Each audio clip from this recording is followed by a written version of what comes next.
Overseas, the high-stakes G7 summit is underway. President Trump is meeting with leaders from Canada, France, Germany, the UK, Japan, and Italy. They'll likely agree on issues like fighting terrorism, but Mr. Trump will likely clash with them on trade and climate change. CBS News White House and senior foreign affairs correspondent Margaret Brennan is traveling with the president, and she's with us now from Taormina, Italy. So, Margaret, how will President Trump address these hot-button issues like his concerns over the Paris Climate Agreement, trade, and the refugee crisis?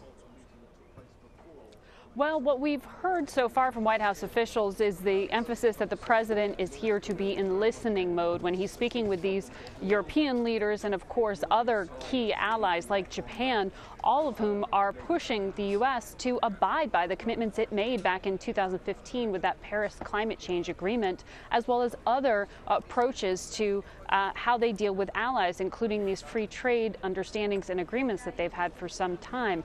And what we've heard really is some noise coming out of these meetings that the president has already had, where he, in very undiplomatic terms, made his case to European leaders yesterday at NATO that he thinks not only that the military alliance is somehow relying too much on the U.S. and American funding, but also that the European Union is somehow, and its members are somehow taking advantage of Americans when it comes to trade.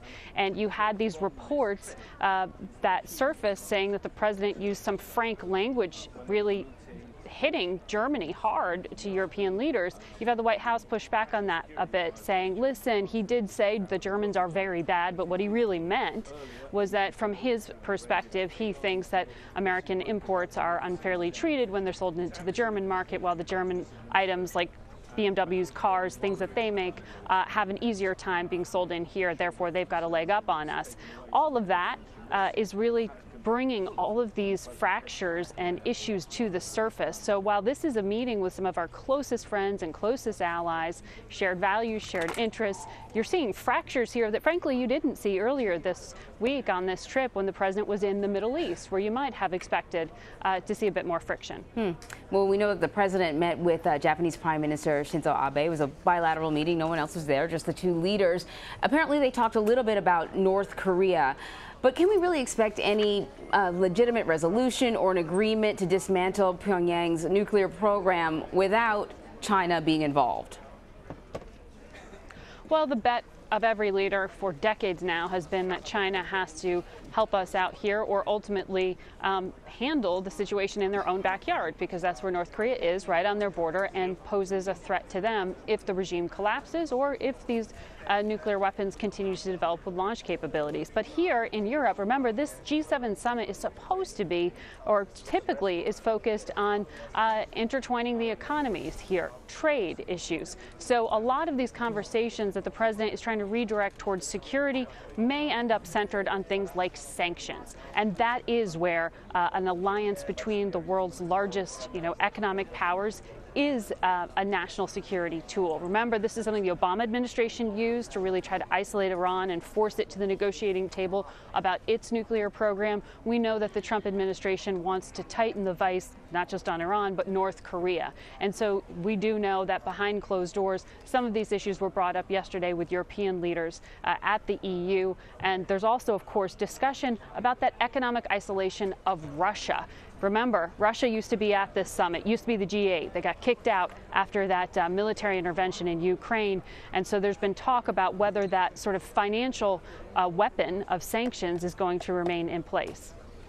And Margaret, I'm just looking here at social media, and Representative Pete King from New York tweeted earlier, kudos to POTUS, President Trump, 4 straight, talk to NATO. Days of apology tours are over. So certainly that tough talk, perhaps surprising some of our allies, but perhaps back here in the United States, a lot of people seeing what they wanted to see from the new president of the United States, this sort of tough talk, and especially when it comes to trade, which Donald Trump has said is sort of his area of expertise.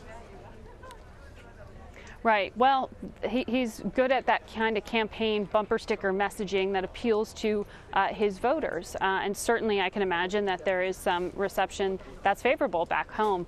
However, when you're standing on the international stage, you got to remember things not only get lost in translation, but they are perceived in very different ways by very different interests here in countries around the world. And so when this is why it becomes news when you are alienating your closest friends. And the argument has been made that America is one of the most economically and militarily strong countries, not only because of what America has, but because it's got a lot of friends to help it accomplish what it needs. And so that is where you have the critics really saying that these fissures could be a problem. Of course, what the Trump administration would say is, look, we're not blowing up these alliances necessarily. We're just saying we want them to be re-examined and more financial burden sharing. We want this to be a more equitable relationship.